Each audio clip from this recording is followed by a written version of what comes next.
சர்வதேச விண்வெளி மையத்திலிருந்து இந்திய வம்சாவளியைச் சேர்ந்த விண்வெளி வீராங்கனை சுனிதா வில்லியம்ஸை அழைத்து வருவதற்காக டிராகன் விண்கலம் சர்வதேச விண்வெளி ஆய்வு மையத்தை சென்றடைந்திருக்கிறது. இந்நிலையில் சுனிதா வில்லியம்ஸ் எப்போது திரும்புவார் என்பன உள்ளிட்ட தகவல்களை வழங்குவதற்காக நம்முடன் இணைந்திருக்கிறார் விஞ்ஞானி தாவி வெங்கடேசன். அவரோடு பேசலாம். சார் வணக்கம். நீண்ட நாட்களுக்கு பிறகு இப்போ அவர்களை கொண்டு வருவதற்கான முயற்சிகள் இறுதிக்கட்டத்தை எட்டியிருக்கிறது. உடன் சென்றிருக்கக்கூடிய மற்ற விஞ்ஞானிகளுக்கு பொறுப்புகளை ஒப்படைக்கக்கூடிய வேலைகள்லாம் நடந்துகிட்டு இருக்கு. அடுத்து என்னென்ன நடக்கும், எப்போது அவர் பூமிக்கு திரும்புவதற்கான வாய்ப்புகள் இருக்கு, திரும்பிய பிறகு இங்கு மேற்கொள்ள வேண்டிய சவால்கள் என்னவாக இருக்கும்? முதல் விஷயம் இப்போ பூமியிலேருந்து ஒரு 4 பேரை கூட்டிக்கிட்டு சர்வதேச விண்வெளி நிலையத்துக்கு அடைஞ்சிருக்கக்கூடிய அந்த விண்கலத்தில் சுனிதா வில்லியம் திரும்ப மாட்டாங்க.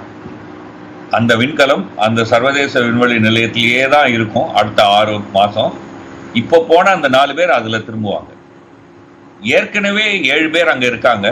அதில் 2 பேர் க்ரூ 9 அப்படின்னு சொல்லக்கூடிய ஒரு விண்கலத்தில் தான் அந்த சர்வதேச விண்வெளி நிலையத்தை அடைஞ்சாங்க. அந்த க்ரூ 9 இப்போவும் அந்த சர்வதேச விண்வெளி நிலையத்தில் தான் இருக்குது.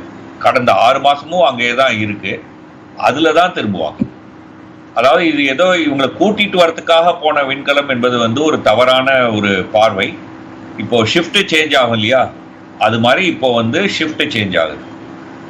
சுனிதா வில்லியம்ஸ் இருந்தது 72வது எக்ஸ்பெடிஷன் அப்படின்னு சொல்லுவாங்க. இப்போ போயிருக்கிறது 73வது எக்ஸ்பெடிஷன். அதாவது 72வது எக்ஸ்பெடிஷன்ல இருக்கிறவங்க அவங்க போன அதே விண்கலத்தில் திரும்பி வருவாங்க. 73வதுல போனவங்க ஒரு 6 மாதம் இருந்துட்டு திரும்பி வருவாங்க. இப்போ என்ன திட்டம் போட்டிருக்காங்க அப்படின்னு சொன்னாக்கா, இந்த கைமாற்று வேலைகள் எல்லாம் செஞ்ச பிறகு ஒரு 3 நாட்கள் கழித்து மார்ச் 19ஆம் தேதி இந்திய நேரப்படி மாலை 5:30 மணிக்கு அங்கிருந்து அந்த விண்கலம் புறப்படும் அப்படின்னு எதிர்பார்க்குறாங்க. அதான் இப்போ இருக்கக்கூடிய திட்டம். ஒரு அரை மணி நேரத்தில் பூமிக்கு ஏற்றிடும். 5:30 மணிக்கு அங்கே கிளம்பினா 6 மணிக்கு பூமிக்கு திரும்பி வந்துடுவாங்க. பூமிக்கு திரும்பி வந்ததும் அவங்களுக்கு சில சவால்கள் இருக்கும். அவங்களுக்கு மட்டும் இல்லை, பூமியிலிருந்து விண்வெளிக்கு போகிறவங்களுக்கும் பல சவால்கள் இருக்கும். நம்ம புதிதாக விண்வெளிக்கு போகிறோம் அப்படின்னு சொன்னாக்கா, புதிதான முதல் தடவைன்னு அர்த்தம் இல்லை. நம்ம பூமியிலிருந்து விண்வெளிக்கு போன உடனேயே நம்முடைய உடலில் சில விதமான மாற்றங்கள்லாம் வரும். இப்போ நம்ம பூமியில் உட்காந்துட்டு இருக்கும்போது புவி ஈர்ப்பு சக்தியின் காரணமாக கால் பகுதியில் அதிகமான ரத்தம் இருக்கும். தலையில் அவ்வளோ ரத்தம் இருக்காது. நம்ம இதயம் புவி ஈர்ப்புக்கு எதிராக தலைக்கு ரத்தத்தை அனுப்புகிறோம்.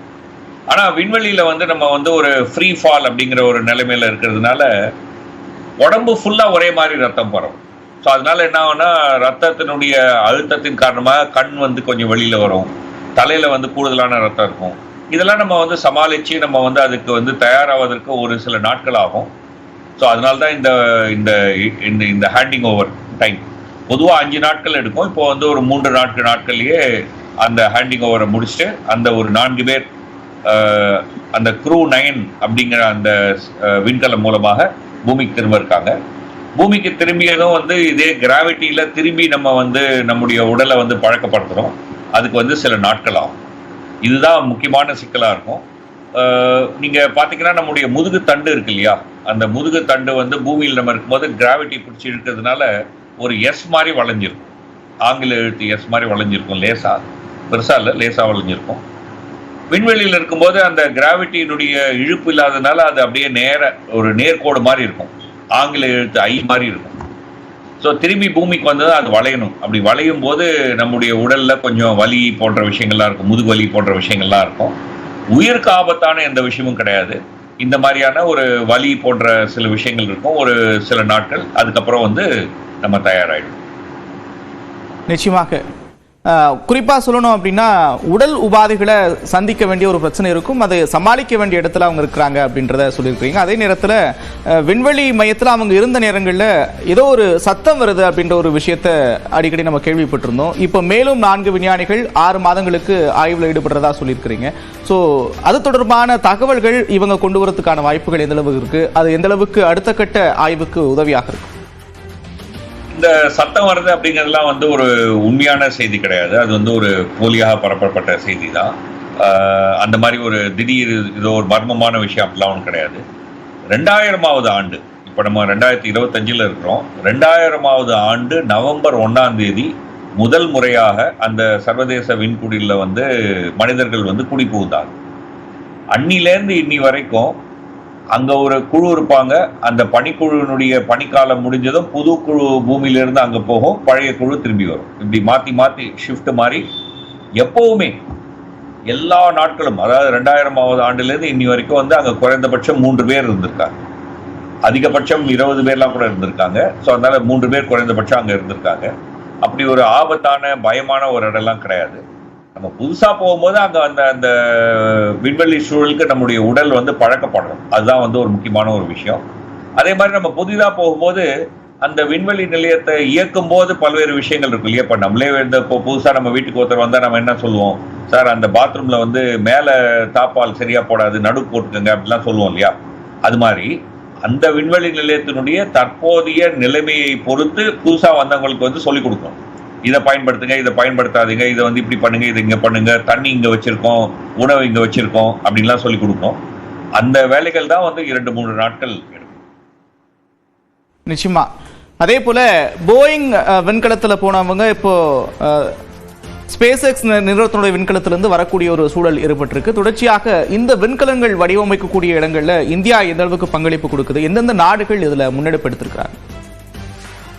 இது வரைக்கும் வந்து விண்வெளிக்கு விண்கலத்தை அனுப்புற, அதாவது மனிதர்களை ஏந்தி அனுப்புற விண்கலத்தை வந்து இது வரைக்கும் வந்து அமெரிக்கா, ரஷ்யா, சைனா இந்த 3 தான் சாதனை பண்ணியிருக்காங்க. மனிதர்களை அனுப்புற விண்கலத்தை தயாரித்து அதுல மனிதர்களை வைத்து விண்வெளிக்கு அமைச்சது வந்து இந்த 3 நாடுகள் மட்டும்தான் செஞ்சிருக்காங்க. இப்போ இந்தியாவில் நம்ம வந்து அந்த ககன்யான் என்ற முறையில வந்து நம்ம வந்து ஒரு முயற்சியை தொடங்கியிருக்கோம். எதிர்காலத்தில் அதில் வந்து நம்ம வந்து அதில் வெற்றி அடைவோம். மனிதர்களை வந்து விண்வெளிக்கு அனுப்புற அந்த விஷயத்துல மனிதர்கள் அல்லாம பொருட்களை மட்டும் அனுப்புற விண்கலங்கள் வந்து ஐரோப்பிய யூனியன் ஒன்று பண்ணியிருக்காங்க, சிக்னஸ் அப்படின்னு. அந்த விண்கலமும் அந்த சர்வதேச விண்குடியில் இப்போ ஒன்று இணைஞ்சிருக்கு. ஸோ இன்னைக்கு வந்து மனிதர்களை ஏற்றி சர்வதேச விண்குடியில் பார்த்தீங்கன்னு சொன்னா அமெரிக்காவுடைய இந்த ஸ்பேஸ் எக்ஸ்னுடைய க்ரூ அப்படின்னு சொல்லக்கூடிய அந்த விண்கலமும் ரஷ்யாவுடைய சோயூஸ் விண்கலம் இது மட்டும்தான் செயல்படுது. அமெரிக்கா இன்னும் கூடுதலாக ஒன்று வேணும்னு சொல்லி போயிங் நிறுவனத்தோட ஒப்பந்தம் போட்டு பண்ண முயற்சி பண்ணாங்க. அந்த போயிங் நிறுவனத்தினுடைய விண்கலம் இது வரைக்கும் சரியா செயல்படலை. இதுதான் வந்து அங்க இருக்கக்கூடிய சிக்கல். 19ஆம் தேதி சுனிதா வில்லியம்ஸ் பூமிக்கு திரும்புவார் என்று எதிர்பார்க்கலாம் என்று சொல்லியிருக்கிறீங்க. இணைப்பில் வந்து கருத்து பகிர்ந்து கொண்டமைக்காக நன்றி திரு தாவி வெங்கடேசன்.